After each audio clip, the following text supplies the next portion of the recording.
हे वृद्धाश्रम सुरू करण्याच्या पाठीमाग फार मोठा इतिहास आहे. केंद्रीय मंत्री रामदासजी आठवले साहेब आपल्या सांगली जिल्ह्याचे सुपुत्र आहेत. मला माहित आहेत का आठवले मंत्री आहेत ते? होय पोरांनो, रामदासजी आठवले साहेब माहित आहेत का? पार्लमेंट मध्ये विनोदी कविता करून सगळ्यांना हसवण्याचा प्रयत्न करतात ते. आणि मग ते रामदासजी आठवले साहेब आपल्या सांगली जिल्ह्यातील सावळज गावचे सुपुत्र आहेत. लोक त्यांना काहीतरी म्हणजे विदूषक आहे, आमका आहे, तमका आहे सगळं म्हणतात. तर रामदासजी आठवले साहेब 6 महिन्याचे असताना त्यांचे वडील वारले होते. एका दलित कुटुंबामध्ये, सावळज सारख्या गावामध्ये एका दलित कुटुंबामध्ये जन्म आल्यानंतर 6 महिन्याचा असताना बाप मेल्यानंतर कोण मंत्री होईल का?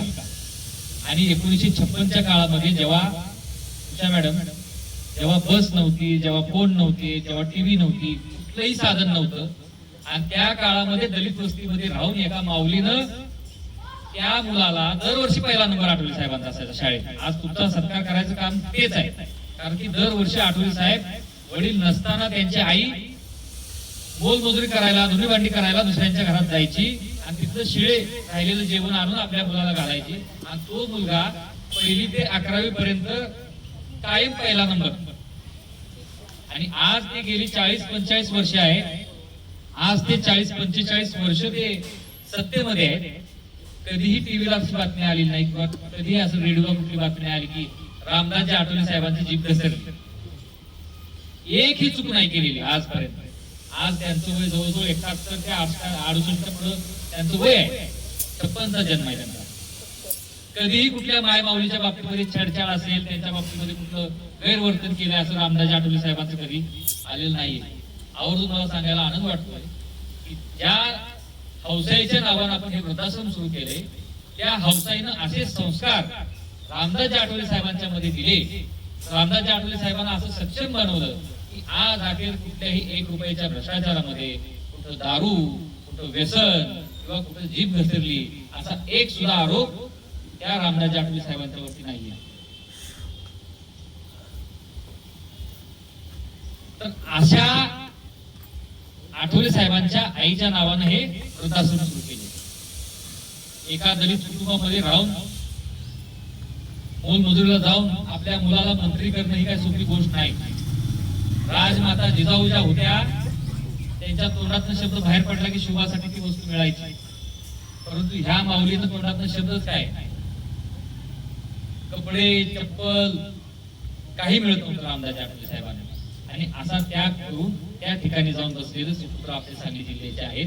म्हणून आपण त्यांच्या आईच्या नावाने वृद्धाश्रम काढलेला आहे. आणि निश्चितपणे मला सांगायला आनंद वाटतोय की आपल्या या वृद्धाश्रमामध्ये बेळगाव असेल, कोकण असेल, गोवा असेल, महाराष्ट्र असेल, कर्नाटक असेल, वेगळ्या जातीची, वेगळ्या धर्माची, वेगवेगळ्या भाषांची माणसं आहेत. ही 60 वर्षाची वरची जी माणसं आहेत, आपण 10 नाही पैसे न घेता मोफत वृद्धाश्रम सुरू करत असताना एकच ध्यास घेतला होता की मी आज मंत्र्यांच्या सोबत आहे. माझा नेता आज नरेंद्र मोदी साहेबांच्या मांडीला मांडी लावून बसणारा एक मोठा, देशातला एक मोठा नेता आहे. सेलिब्रिटी नेता आठवले साहेबांना म्हटलं जातं. म्हणजे जॉर्ज बुश असेल, जवळजवळ 18-19 भाषा आठवले साहेबांना येतात. आणि म्हणून कोणीही कुणाला मंत्रालयात घेतलं तर मोदीच्या मंत्रिमंडळात कुणाला पण घेतात काय नरेंद्र मोदी साहेब. असा एक विद्वान असणारा मंत्री आहे आणि त्यांचा मी कार्यकर्ता आहे. मी त्यांच्यासोबत फिरत फिरत जरी राहिलो असतो तरी 2-4 पेट्रोल पंप, एखादं मेडिकल कॉलेज, अन्य काही उद्योग मी केले असते. परंतु मला जाणीव असल्यामुळं मला आणि आमच्या सोबत असणारे सगळे हाजीभाई असतील, नजीरभाई असतील, माझ्या सोबत असणारी सगळी मंडळी असतील, त्या संस्थेच्या आमच्या रेखा माळी अधीक्षक आहेत, आम्ही सगळ्यांनी ठरवलं की ही सेवा करायची आहे. आणि म्हणून आम्ही हा सेवेचा काम करण्याचा ध्यास घेऊन आज या परिसरामध्ये या सगळ्या वृद्धांची सेवा करण्याचा निर्णय घेतला.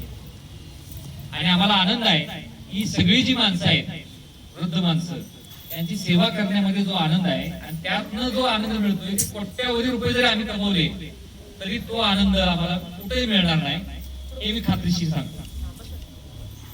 आज